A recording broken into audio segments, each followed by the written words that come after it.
Siamo qui a dichiarare la nostra convinta adesione alla manifestazione che si terrà domenica sul Parco della Lessinia, perché non abbiamo condiviso in Commissione la forzatura che è stata fatta per approvare subito il taglio di 2000 ettari. Per questo l'abbiamo anche abbandonata quella Commissione. Torniamo a chiedere che si intervenga per controllare certamente la popolazione di cinghiali, ma non è la soluzione la riduzione di 2000 ettari del parco. Ci sono altre soluzioni, come dimostrano le esperienze di altri parchi regionali del Veneto e d'Italia.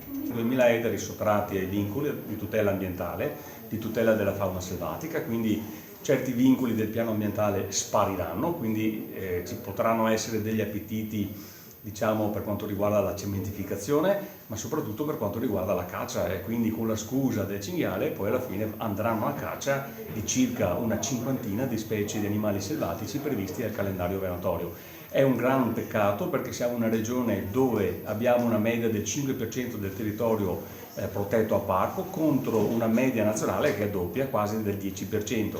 Inoltre, per quanto riguarda la nostra regione, siamo in vetta alla classifica del consumo del suolo, quindi noi dobbiamo tutelare di più il nostro patrimonio naturale. E infine abbiamo gli obiettivi dell'Agenda 2030 dell'ONU che ci vedono in linea con quelli nazionali, sono 17 obiettivi, tranne proprio l'obiettivo della tutela della biodiversità, la tutela delle foreste.